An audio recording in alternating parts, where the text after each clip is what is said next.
Hi guys, these are the things you need to make a pancake. 125 grams of plain flour with a little pinch of salt in the top, 300 ml or half a pint of milk, 1 egg.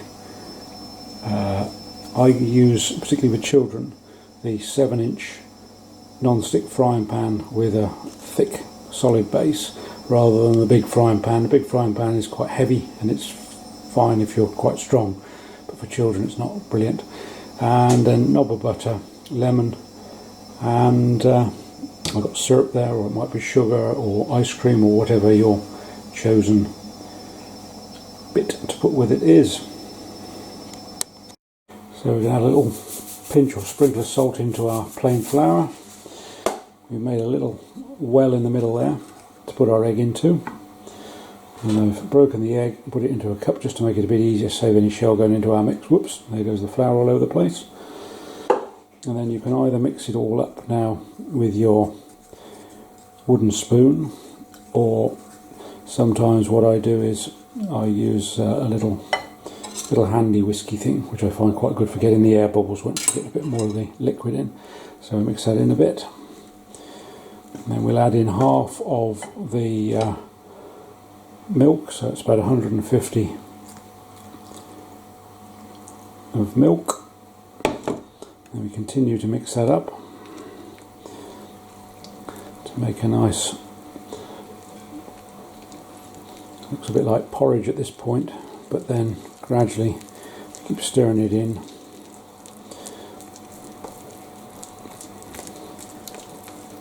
And then we'll gradually add in the rest of the milk, so a bit at a time. There we go.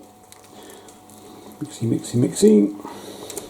Mixy, mixy, mixy, mixy, mixy. Nothing to do with rabbits. And we put that in there. Keep it going. Getting a bit thinner now, so we're making a pouring batter. That's what we're doing.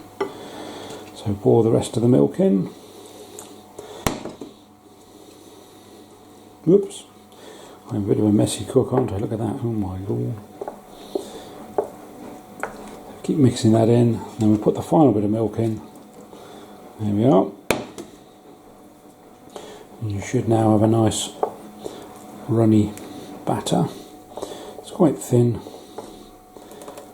And just give that a bit of a mix up.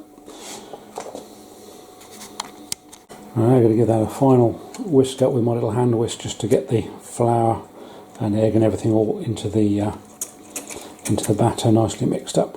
And also it'll get a few more air bubbles in, which will make the final pancakes better. There we go, whizzy, whizzy, whizzy, whizzy, whizzy. Whizzy, whizzy, whizzy, whizzy, whizzy, whizzy, whizzy, whizzy, whizzy, whizzy, whizzy, whizzy, whizzy, whizzy, whizzy, all done. There we are. And you can just see that it's quite a thin, what they call a pouring batter. Sometimes I mix this in a Pyrex jug, and then it's easier for pouring. And also, if you're not going to use the mix straight away, you can always put it in the fridge or in a cool place and just keep it for a few hours until you need to use it. Now put our 7-inch pan, 7-inch or 175mm pan onto the hot ring. I got it on a high heat. This is electric hob obviously, and it's quite a thick bottom pan and non-stick. Didn't look that non-stick looking at the state of that, but anyway, I have used it not that long ago. So put that on there. I'm going to put about half a teaspoon of lard, butter or margarine, whatever you've got available, and we're just going to melt that in the pan and just carefully just turn that round in the pan to cover the bottom of the pan. So hopefully, as you can see, I've now put actually about a teaspoonful of just ordinary kitchen margarine, soft spread into there, and I'm just, as you see, just getting it all the way around the pan. Difficult to show this on the camera. There we are. So the whole of the bottom of the pan is now covered. And we'll let that get nice and hot. Then we'll give our batter a final whiz round with a little whisk. You can either use the hand whisk or electric whisk if you've got one, if you want to, just to get a bit more air into it, a few more bubbles. and then we'll pour a very, very thin layer of the pouring batter into the pan. You can see that's the heat coming off the pan now. So now I'm going to just pop a little bit of the batter in. As I say, this is easier to do this with a jug, so I'll do it with a jug. Pan is now, or the fat in the pan is nice and hot now, so I'm going to start by pouring just a small amount of the pouring batter. You start off from the handle end, just let it flow across the pan. Just a little bit, doesn't need to be very much. Just about, I don't know, 2 or 3 mil deep, something like that. Get that all the way around the pan so it's all nice and covered the bottom. And that's on the high heat, so now the thing is just to keep moving it about. Just move it backwards and forwards and side to side. And as it's a non-stick pan, hopefully you'll see that gradually as it heats up, it'll loosen from the bottom of the pan.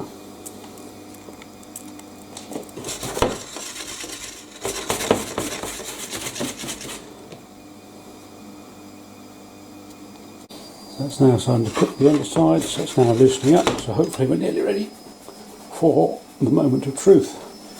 Feels a bit, just get it going a bit, so as it's loose, otherwise it won't flip very well. That still seems a bit tight on the pan. Oh, now it is tight. Let it cook for a bit more. You can always check it a little bit with a wooden spatula, just to see that it's not burning underneath. Looking there now, it's still quite pale, so we just let that go on cooking for a little bit longer. Excuse the washing machine in the background. It's now nice and loose now, so I've got a better chance of getting a nice good flip. So I'll have a flip, and hopefully I'll get most of the flip on the camera and not on the cooker. So we are ready, steady, and flip. Oh God, look at that. Oh, there we go. Oh. At first you don't succeed, have another go and hopefully it'll work. So let that cook on there for a few minutes just to brown up nicely, and that's probably about the colour you want. Maybe you can do it a little bit more than that, but something about like that. Just keep moving in the bottom of the pan and then just let that cook on for a couple of minutes or so. Can't resist having another flip. There we are, get it moving, and then, oh, there we are, getting a bit better now. Then we're going to go back over because we want it on the underside again. Oh, look at that, absolutely perfect. Are they up? Are they up? Are they up? Are they up? Raw. There you go, that's a raw. That's what you've got to do, roughly speaking. There we are, that's ready to eat. So we'll just pop that on a warm plate and put either a bit of lemon juice and sugar or syrup or ice cream or whatever you might choose to smear jam all over it, whatever your preference is. Enjoy. Bon appetit, as we say in Wales.